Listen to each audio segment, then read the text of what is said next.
Even though I walk through the valley of the shadow of death, I fear no evil, for you are with me. Your rod and your staff, they comfort me. You prepare a table for me before the presence of my enemies. You have anointed my head with oil, my cup overflows. Certainly, goodness and faithfulness will follow me all the days of my life, and my dwelling will be in the house of the Lord forever. Such love, Lord. We have no words to describe the love that you have for us. We have no words, Lord, enough to thank you even for this love. But Lord, allow us to receive it. Allow us, Lord, to believe and trust your love, God. This afternoon, we will be hearing from you, Lord, and we will be hearing about your love. Let your words be seeds that would be sown on the fertile soil of our hearts, Lord, and let it bear fruit in our lives. Lord, let me be your footstool this afternoon, that it would be only and only the God of love, the King of kings, the Lord of lords, who would be on the throne. Hide me behind your back, Lord, that it would only be you who would be visible to your congregation.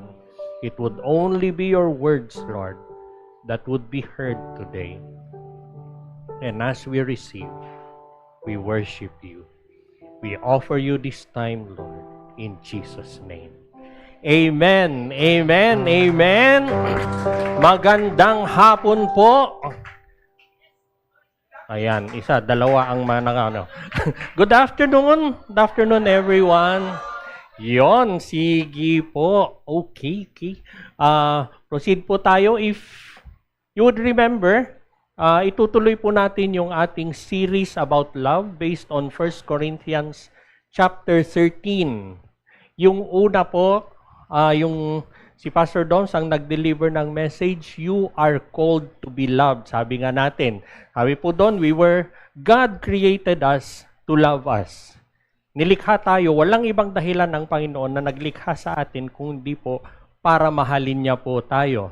The first purpose of our lives is to be loved by God. Tapos, we were also taught that we are to understand kung ano yung love ni God na yon. It was on the same, yung first ng series natin. And then, last week, naging Beatles po tayo. All you need is love. All you need is love. Sabi nga po natin, love is essential in the life of a believer. Just come to think of it, church. Paano kaya tayo mabuhay kung wala yung pagmamahal ng Panginoon? Paano kaya tayo mabuhay? Ito yung sinabi ni Solomon that it is worthless. It is a chasing of the wind. Sabi nga niya. Kailangan po natin ang pagmamahal ng Panginoon sa ating buhay. And then, hinimay-himay po ni Pastor Doms yung 1 Corinthians 13 verses 4 to 7. Ano ba yung agape love? Each one, bawat isa dun sa agape love, yung love is patient, love is kind, it does not envy, it does not boast, it is not proud. Natandaan po ba natin yon? Yung sinabi ni Pastor Doms, anyway, church. Kung sakali naman nakalimutan natin, we're not really expecting you to memorize what we're telling, what we're sharing dito po sa pulpit. Pero we are hoping that every message that you hear, you will be convicted. You will be convicted po. Isa sa buhay natin, yung message, and it will bear fruit sa buhay po natin. Kung nakakalimutan po natin, and we want a review kung ano po yung mga messages, meron po sa YouTube channel ng lahat po ng preaching nandyan po sa YouTube channel ng Compraise. Ayan po, pwede nyo pong picturean yung QR code, pwede nyo pong i-scan yan. Nandun po lahat. So anytime na you would want to go back to our messages, nandyan po lahat.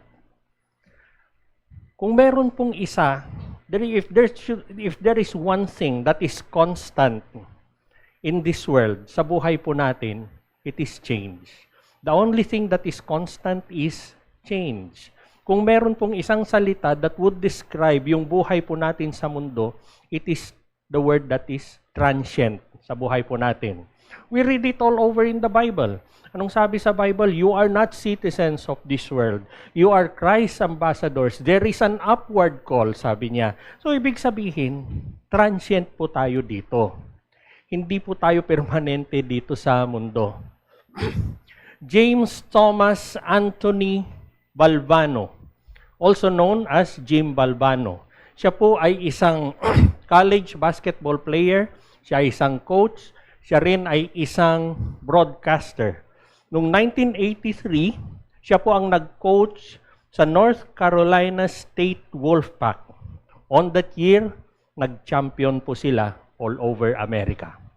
Marami po sa mga NBA players natin na napapanood natin, dyan po nagsimula sa NCAA. 1993, namatay po siya of cancer. Yung trophy na nakikita po natin sa screen, pinaglalabanan po yan buong Amerika. In 1997, the same trophy that you see on the screen was found in the trash. We live in a transient world. Yun pong mga achievements natin, accolades, awards, honors, congratulations, possessions, pati po yung spiritual gifts natin, they fade in time. Nawawala po. Pero, 1 Corinthians chapter 13, at ilang beses po natin narinig kay Earl kanina, that God's love lasts forever. It lasts forever. Meron po akong video na ipapakita sa inyo. Could we cut the live stream, please? My forever. My forever. Pakisabi po sa katabi nyo, my forever. Tell the ones you love, my forever. Scripture po natin is found in 1 Corinthians 13 verse 8. Prophecy and speaking in unknown language and special knowledge will become useless, but love will last forever. I want us to understand this scripture, church. I want us to understand, it does not downplay prophecy and the rest na sinasabi sa scripture. Mahalaga po lahat yan. Prophecy, speaking in unknown languages, special knowledge, mahalaga po yan. Napakahalaga po niyan. Think of our lives today if there were no such things. Then we will realize kung gaano kahalaga yan. Pero, while prophecy, speaking in unknown language, and knowledge will pass away, the same scripture tells us that God's love remains unchanging. It remains eternal. Yung love po ng Panginoon, it transcends covenants. Old covenant, new covenant, nandyan po siya lahat. It goes on even beyond the rapture and the second coming. Nandyan po, hindi po nawawala ang pagmamahal ng Panginoon. It has existed in our eternity past, and it will exist in our eternity future. Hindi naman po bago sa atin yan. Hindi bago sa atin na marinig natin that God's love is forever. Hindi po bago yan. Narinig na po natin yan. Pero ano ang halaga sa buhay natin? If we say, if we claim, if we believe that God's love is forever, then what is it to us? Mahalaga ba yan sa buhay natin? I want us to do something this afternoon. I want us to do something very important this afternoon. Unang-una, with eyes closed and heads bowed down, I want you to recall the happiest moments that you had na naranasan nyo yung love ni God. Go ahead, church. Can you do that? Yung pinakamasaya.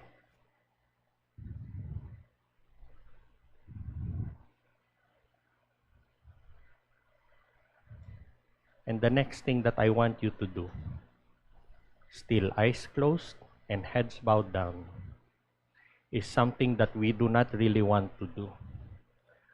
I want you to recall yung pinakamasama, the saddest moment in your life during this year. Yung mga pagkakataon na pinagdasal mo na, Lord, sana hindi na lang nangyari. I want you to keep your eyes closed. Bring yourself to that moment na hindi maganda yung nangyari. Now, you are at that place. You are at that moment. But I want you to look around at that very place and look for Jesus. Because He is there. Because He is there. Because He loves you. Yun po ang sinasabi natin na forever at hindi natitinag ang pagmamahal ng Lord sa atin. Amen? Amen po. We might not fully understand it, pero but with what we know at sa mga na-experience natin, we definitely know that God's love is forever. And kung forever yung love na yan, then it gives us hope. Nagbibigay po ng pag-asa sa atin. Hope na pwede natin iangkla ang ating mga buhay. We can depend on it, we can trust it, even through life's uncertainties. Dahil alam natin and we believe that God's love is forever, it gives us unshakable hope. Hindi ito random hope, hindi ito paasa, hindi po ito tentative hope. Hindi po ito conditional hope na ibibigay ng Panginoon. Pero this is the kind of hope that gives us security through life's uncertainties. Sasandal ka na nga rin lang, doon ka na sa matatag at hindi matitinag. Build your house on the rock. Sabi sa scriptures, not on sand. Where are you building your house? Where are you standing, church? Are you standing on the love of the Most High God, which has existed through history, na hindi natinag maski anong challenge ang binigay ng mundo? Will you entrust your life on that love? Or will you entrust your life dun sa mapapanood mo sa YouTube na 15 minutos nagsalita na akala mo napakatalino tungkol sa pagmamahal? Sino ang pagkakatiwalaan mo? Build your house on rock. Build it on rock, church. Dahil alam natin na forever yung love ni God, it transforms our relationships. Magbabago ang pananaw natin sa mga relationships natin. It inspires forgiveness. Kaya natin magpatawad.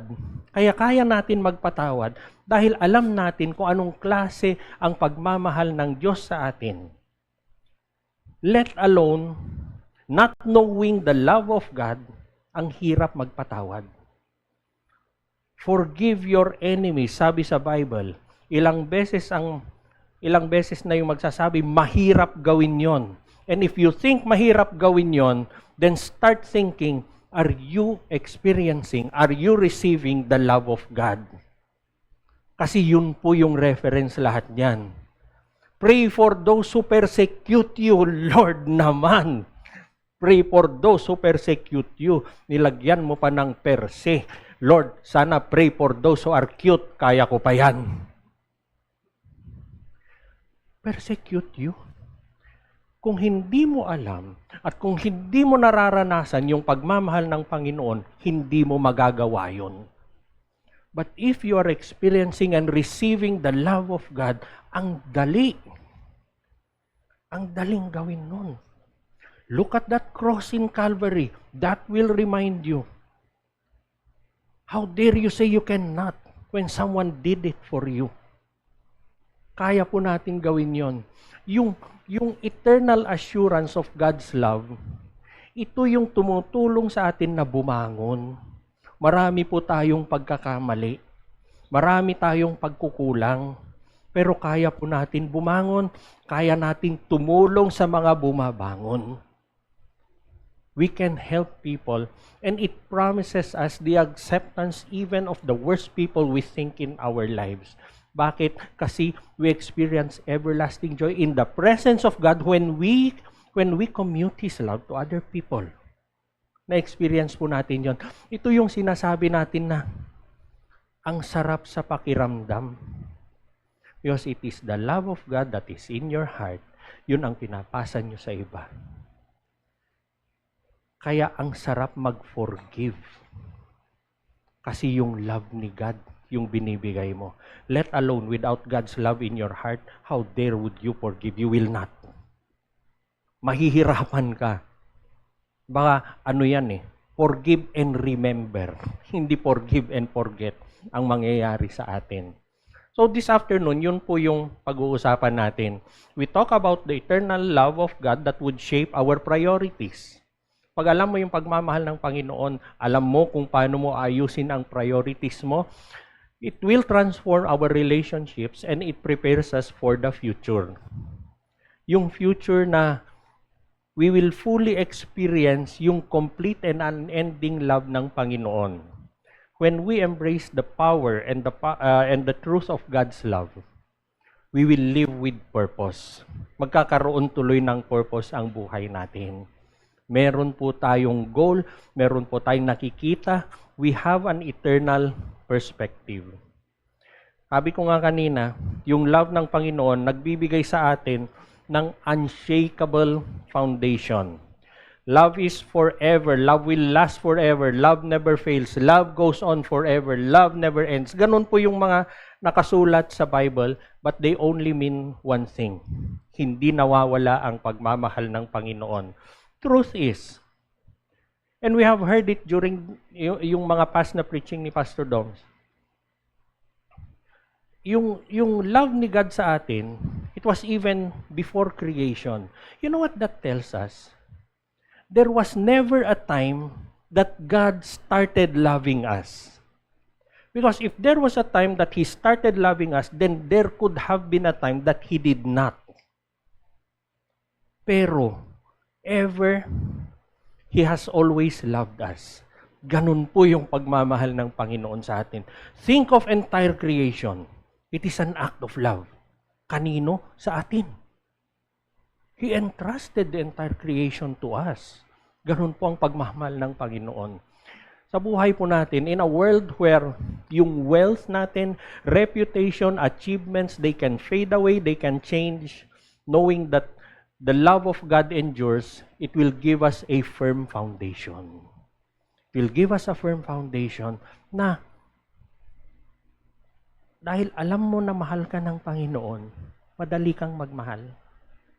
Dahil alam mo na mahal ka ng Panginoon, alam mo kung saan tutungo ang buhay mo. Ano yung sinasabi po sa Bible? Everything you do, do it for God. Sabi sa Bible, let everything you do be worship unto God.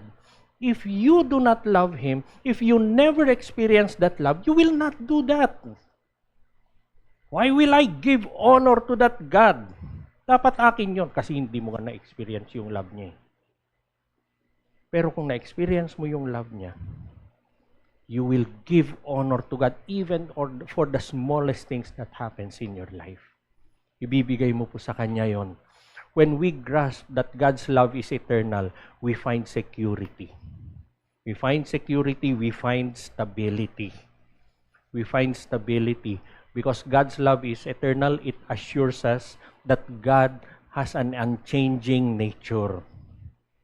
He is the same yesterday, today, and forever. Why does the Bible tell that to us?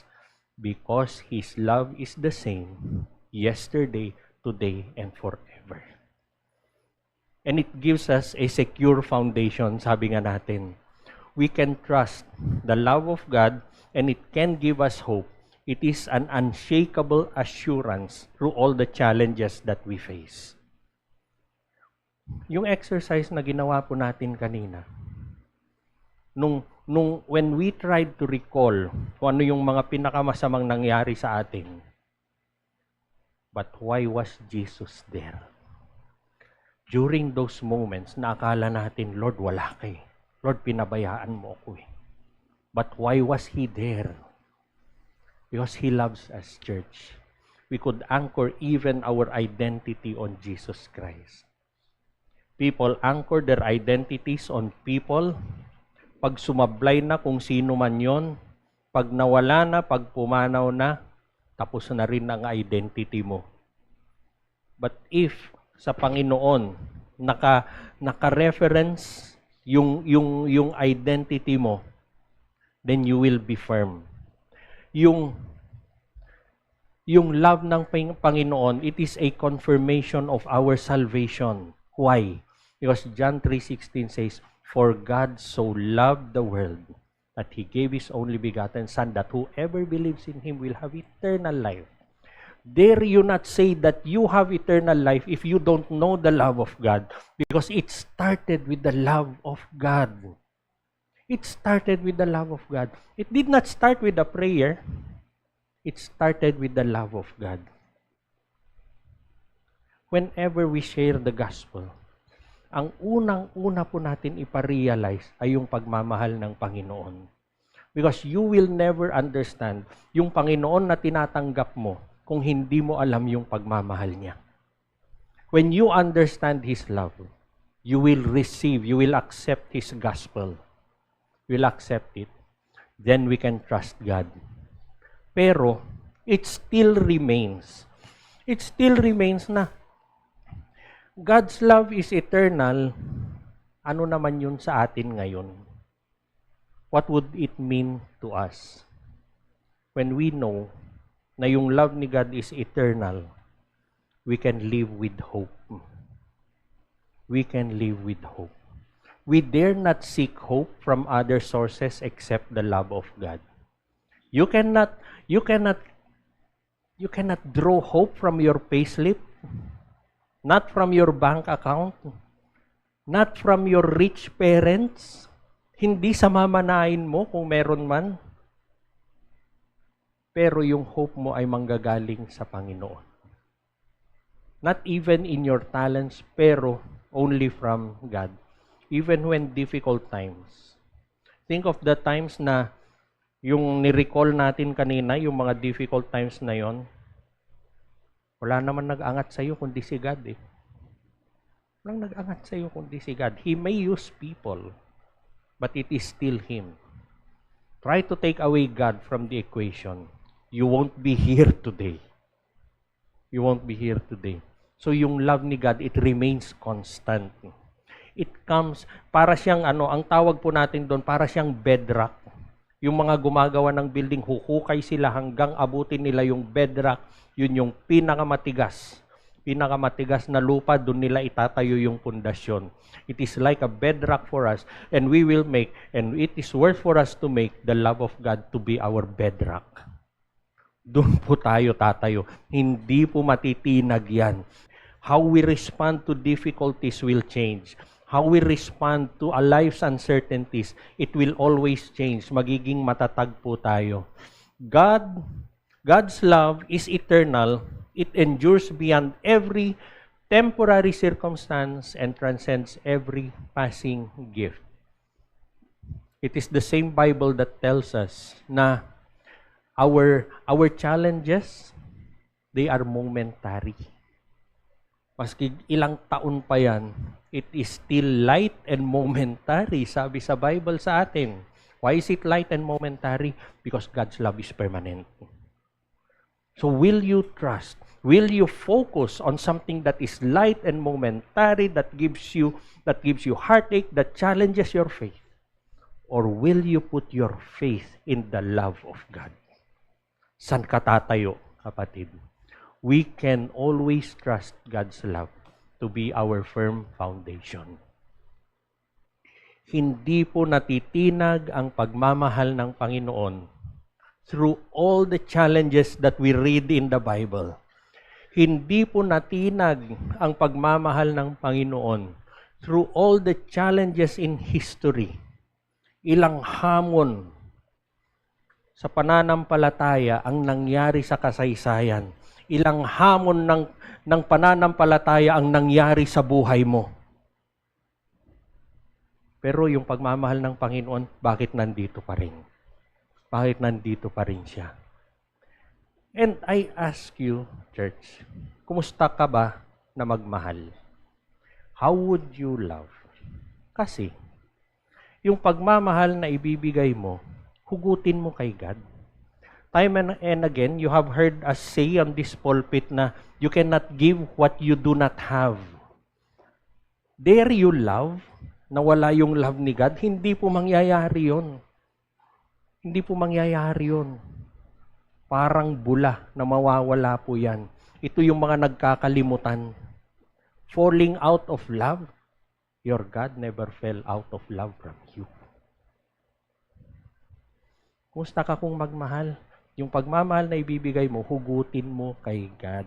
Yun yung ibigay mo. At tiyak magiging matatag yan. Hindi yan matitinag. Hindi matitinag ang kinatatayuan ng pagmamahal na yan. Amen. Amen po. Ito po yung scripture na ginamit ni Pastor Doms nung last week. Love is patient, love is kind. And all of this that you see on the screen, there is one thing na gusto kong mapansin natin po dito. Love is patient, love is kind, love is not jealous, it does not demand on its way, it is not irritable. All of those things you see on the screen, there is one thing that it tells us. It involves another person. How can you be patient kung wala namang nagcha-challenge sa patience mo?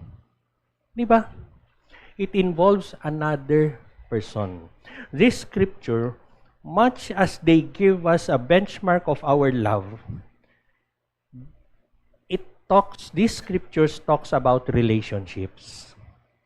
How we love, how we understand love. They will define and influence our relationships.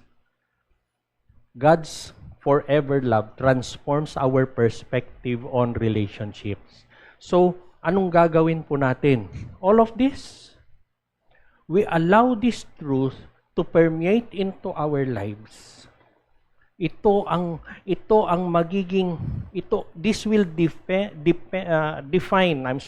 define our life. It will transform our relationships. Babad na babad ka. Babad na babad ka. So, I ask you, are you patient? Are you kind? Are you not jealous? Are you not boastful nor proud? Ito, nabasa po natin, tinuro ni Pastor Doms, grabe yung pagkahimay niya nung last week niyan. Each one of those, inisa-isa niya. May example pa. Pero ang tanong ko kasi, not much of what Pastor Doms said, pero from the time that you heard that, up to today, may nagbago ba sa buhay mo? May nagbago ba sa pagmamahal mo? When we read the Word of God, hindi ito, at hindi naman first time nyo marinig, hindi ito yung dahil nagpapatalino po tayo.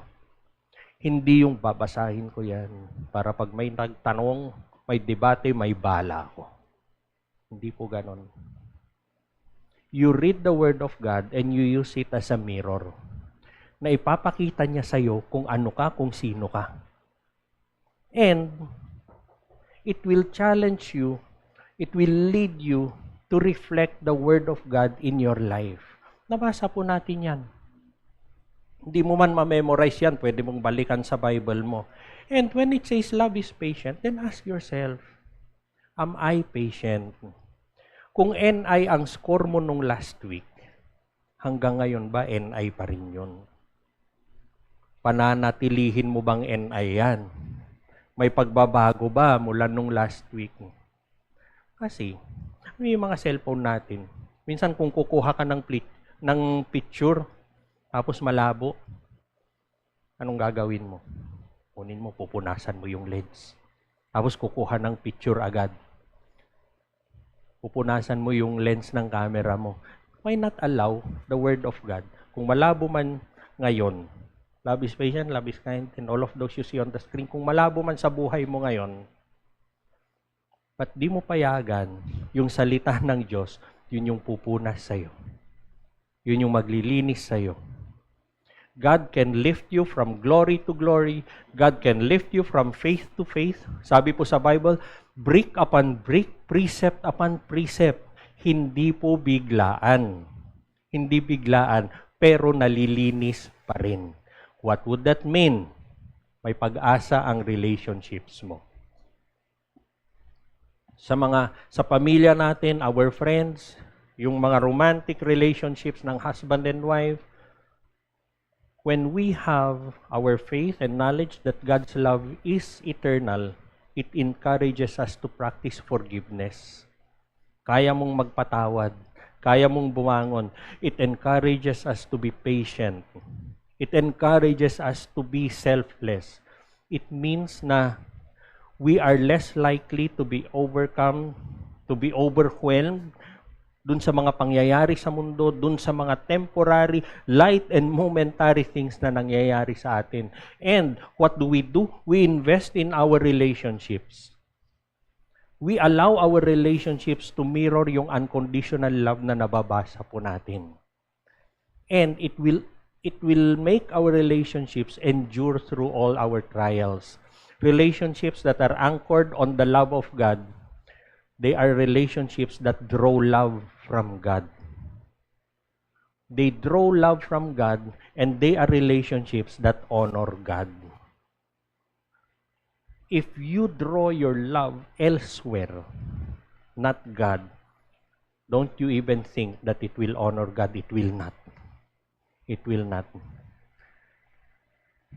Marami pong relationships na maski gaano bumagsak, kaya nilang bumangon. Meron mang bumagsak sa pamilya, buong pamilya ang magbabangon sa kanya. That is love drawn from God. Kasi kung wala yung love ni God, hindi po mangyayari yun.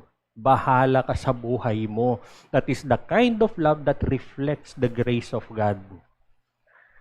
Gaano katatag ang relationships mo, kapatid? Saan nakasandal ang relationships mo? Do your relationships honor God? We have seen this truth happen to so many people through so many years. Ano ang key of success nila sa relationships nila? They allow the Word of God to clean them. They allow it to clean them. They live by the Word of God. So, ang tanong, will you allow the love of God to clean you? Papayagan mo ba? Ayan, no? Will you allow those words that you see on the screen to clean you?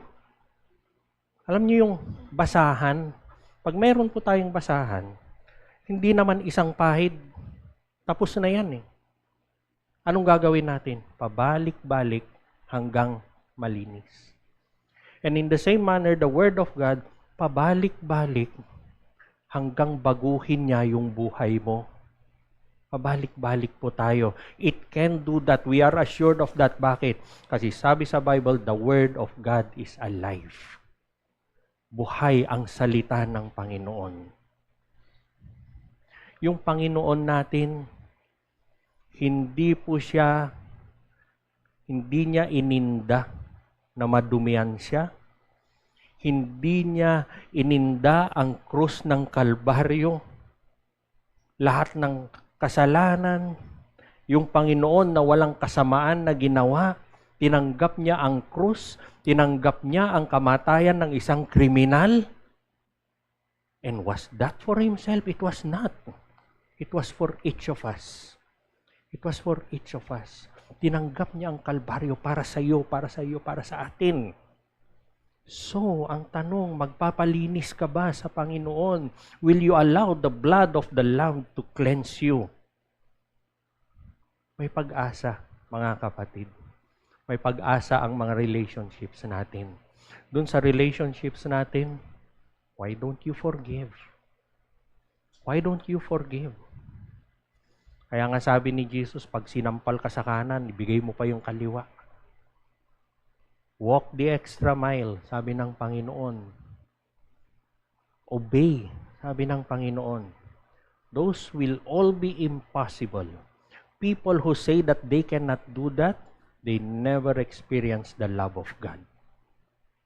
Pero, anyone who takes the challenge, alam niya kung ano yung pagmamahal ng Panginoon. You can obey, you can forgive, you can pray for those who persecute you. You can stand again kasi na-experience mo yung love ni God. Bakit? Because everyone, each of them, they are motivated by God's forever love. Are we motivated by rewards? Hindi po masama ang rewards. Si God din ang nangako ng reward sa atin. But I want us to realize, church, that by itself, the love of God is an eternal reward for each of us. It is an eternal reward. It is even better than any reward you read in the Bible. Kasi it existed before the world existed. Mahalaga po yun. 1 Corinthians 13:12. In the same way, we can see and understand only a little about God now, as if we were peering at His reflection in a poor mirror. But someday, we are going to see Him in His completeness face to face. Now, all that I know is hazy and blurred, but then I will see everything clearly, just as clearly as God sees into my heart right now. May highlight po ako sa scripture natin. Someday, we are going to see Him in His completeness, face to face. Yung forever love of God sa atin, it shapes our eternal perspective. Why would we even hope for eternal life anyway? Why will we hope for eternal life? Why will we hope to be in His kingdom someday? Kasi yun yung fullness ng love niya sa atin. It speaks of us being face to face sa Panginoon. It is a promise that we will only comprehend. Maiintindihan lang po natin yan pagharapan na tayo sa Panginoon. Yung perfect love ng Panginoon, we will only come to know about it pagharapan na po tayo sa Kanya. Someday, makikita po natin siya. We will see Him in His completeness when we come face to face sa Panginoon. The love that we see today, yung mga ni-recall natin kanina, the love that we see today, or the hope that we have today, they will still come to perfection when we see God face to face. Yung love na nakikita natin today, which will be perfected someday, will make us excited today. Will make us excited today. Na yung nakikita natin ngayon, what will God give us even pag nagkita-kita tayo? Bible tells us that He will do exceedingly abundantly more than we can ask for or imagine. Can you even comprehend yung promise ni Lord na yon? That even if we ask for that love today, He still will give us exceedingly abundantly more than we can ask. Use any measure that you want, and God can always exceed that. He will always exceed that. It makes us live with an eternal perspective. Every time in our life, pag na-experience mo, nakikita mo yung love ni God, try listening to God. Ano yung sinasabi niya sa'yo? Anak, but wait, there's more. There's more. What we see today is temporary. Pero what is unseen, the perfection of the love of Jesus for us, we will stand someday to live with Him, who is love Himself, who is eternal. Oh, what a joy, church, would that be? Sabi sa book of Revelation, someday He will live with us. Someday He will live with us. Alam mo yung mamamasyal ka, kasama mo si Lord. Think of your dinner table. Kasama mo pamilya mo, saya-saya. Think of the same dinner table, nandun si Jesus, kaharap mo. Oh, how wonderful would that be, church? Pero, bakit? Bakit gusto ni Lord na someday, He will live with us, sama-sama po tayo? Bakit gusto niya? Gusto niya na manirahan, manahan sa atin, with us. Bakit? Then go back dun sa first serving ng series natin. He wants to live with us because He created us to love us. Nilikha niya tayo para mahalin tayo. Para nasabihin niyang mahal niya tayo, nakaupo siya sa pagkalayong trono. No. That's not the God that we have. He will live with us. Someday, the fullness of His presence is the same fullness of His love that will live with us. Ngayon, LDR muna tayo. Or maybe not. Or maybe not. Kasi nandito naman yung presence niya. Pero it would be a lot different pag harapan na po. Think about that joy pag forever kasama na po natin ang Panginoon. Eternal love is not an abstract concept. It is the very essence of God's promise. It transforms our present and secures our future in His everlasting arms. Siguro mahirap intindihin ngayon, but we can hope on it. We can hope on it. Ito po ay pinagsama-sama ko yung reflections ng mga theologians, and I hope it would give us an understanding. Iaangat niya yung understanding natin sa pagmamahal ng Panginoon. But from the same statement, it gives us a challenge na what is your life oriented on? Ano talaga yung hinahangad mo sa buhay? Ano talaga yung inaasam-asam mo sa buhay? Often we hear, and maybe some of us have asked the same question in the past, pinagdadasal ko pa ang will ni God sa buhay ko. Did we ever hear ourselves saying that? Pinagdadasal ko pa, hindi ko alam pa kung ano yung will ni God sa buhay ko. Is it a career path? Is it a very good job? A very good business? Is it wealth? Is it properties ang hinahangad natin? Ang sinasabi po ng Bible sa atin, rejoice always, pray without ceasing, in everything give thanks, for this is the will of God in Jesus Christ for you. Sabi ni Prophet Micah, and what does the Lord require of you but to do justly, to love mercy, and to walk humbly with your God. Rejoice always, pray without ceasing, in everything give thanks, do justly, love mercy, walk humbly with your God. These are only possible, church, if you believe and allow God's love to work in your life. Hindi po mangyayari yan. Yung pray without ceasing, maraming nagja-challenge yan. Ano, nagdadasal na lang ako forever? Maghapon na lang ako nagdadasal? Hindi po. Because the Bible tells us that everything we do, we can offer it to God. Whether you eat or drink, let it be worship unto God. Nakalagay po sa Bible. Yung lolo ko po, yung grandfather ko, napakagaling na karpintero. Pulido kung magtrabaho. Siya po yung karpintero na kaya niyang gumawa ng lamesa, hindi gagamit ng pakok. Ganun po siya kagaling. And one time, tinanong po namin siya, bakit ganyan kayo magtrabaho? Bakit pulidong-pulido ang trabaho nyo? He gave an answer which I will never forget the rest of my life.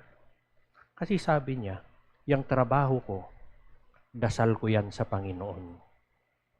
Everything you do, do it for the glory of God. And that is your prayer. That is your worship to God. And you can only do that kung na-realize mo yung love ni God at kung mahal mo siya. Try to do that without loving God. Hindi mo gagawin yun.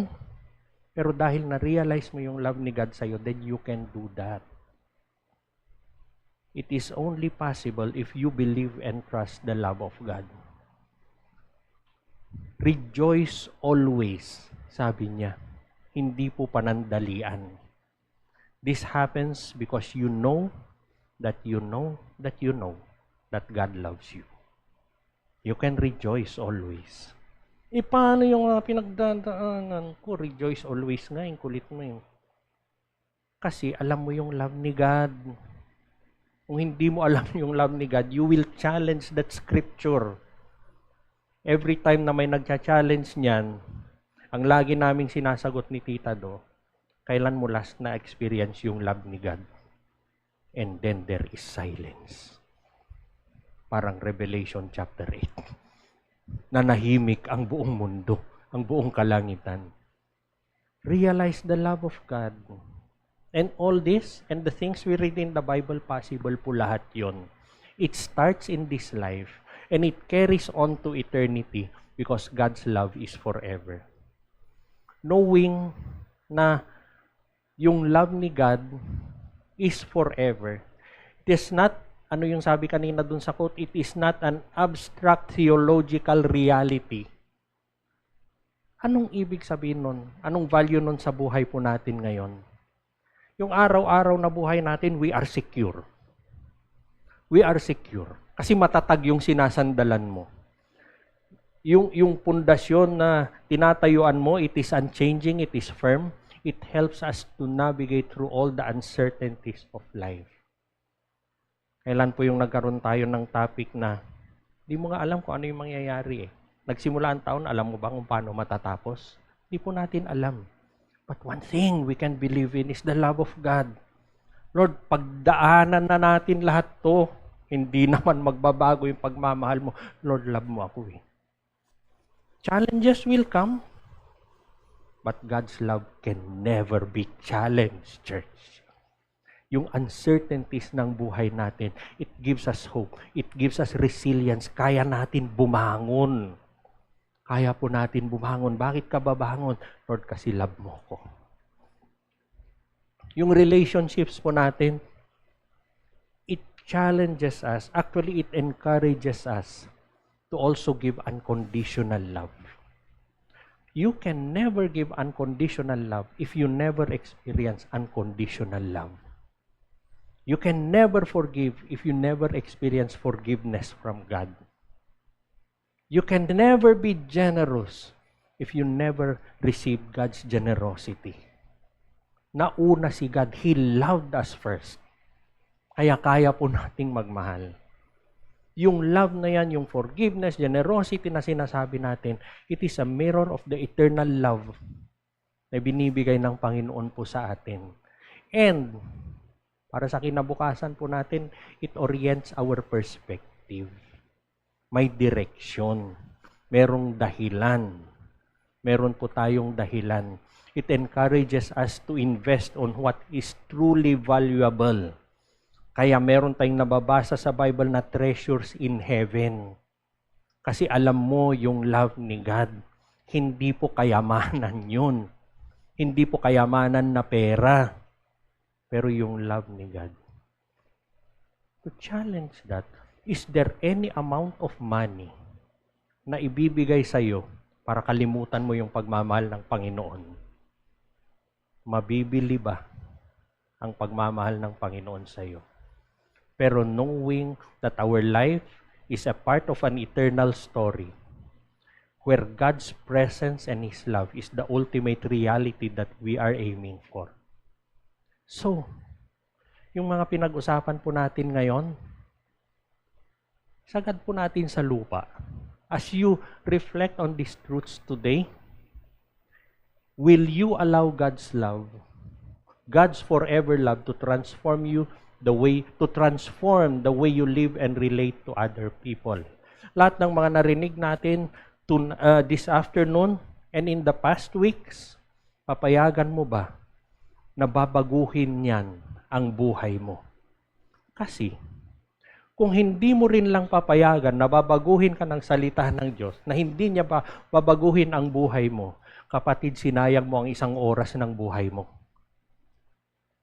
Bring that message home. Let it change you. Let it speak to you. Parang basahan, sabi nga natin, pabalik-balik hanggang malinis. Allow it to change us. The love of people, think of this, the love of people sa buhay natin. The love of people sa buhay natin, it transforms us.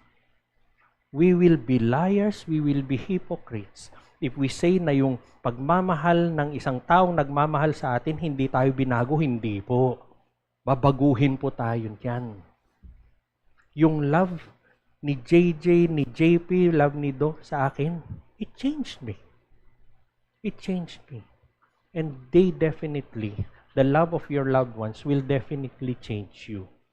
If those love na galing sa tao, babaguhin ka, then allow the love of the Most High God to change you. Kung kaya mong mahalin yung asawa mo, yung anak mo, yung kaibigan mo, yung kapitbahay mo na walang hiya na nagluko, na may hindi magandang ginawa sa'yo, then payagan mo yung pagmamahal ng Panginoon na wala ni isang atraso sa iyo, na walang ginawang masama sa iyo. Payagan mo na yung pagmamahal niya ang magbabago sa iyo. Let this knowledge, church, inspire you to embody the love that is patient, that is kind, that is unending. A love that not only sustains you today, but gives you an eternal perspective. Prophecy, speaking in unknown languages, and special knowledge will become useless. But God's love will last forever. Amen. Manalangin po tayo. Lord, such love, Panginoon, we are out of words. Our heart, our thoughts, our vocabulary is so limited, God, to describe the love that you have for us. Pag-usapan man po namin yan ng maghapon, hindi pa rin namin, Panginoon, maaarok ang kabuuan ng pagmamahal niyo. But Lord, with what you have taught us this afternoon, let it inspire us, God. Let it help us and carry us through life's uncertainties and challenges, Panginoon.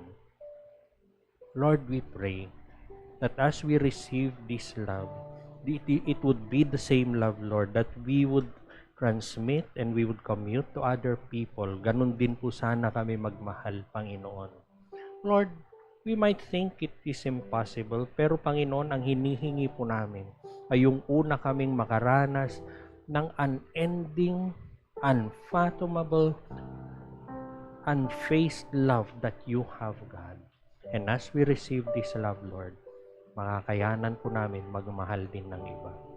Payagan niyo po, Panginoon, na when we read your word, it would be a mirror unto us, Lord, that it would cleanse us, God, that it would uplift us, Lord. And when we do, ito yung magbabago sa amin. Lord, such love that you have. And we pray, Lord, and I pray, Lord, that each one, Lord, under the reach of my voice this afternoon, that today, God, bago po matapos ang araw na ito, each one of them, Lord, each one of us would experience your love in an uplifted way, and we would come to love you more. Bless us, Lord. Fill us with the love of our lives. In Jesus' name. Amen.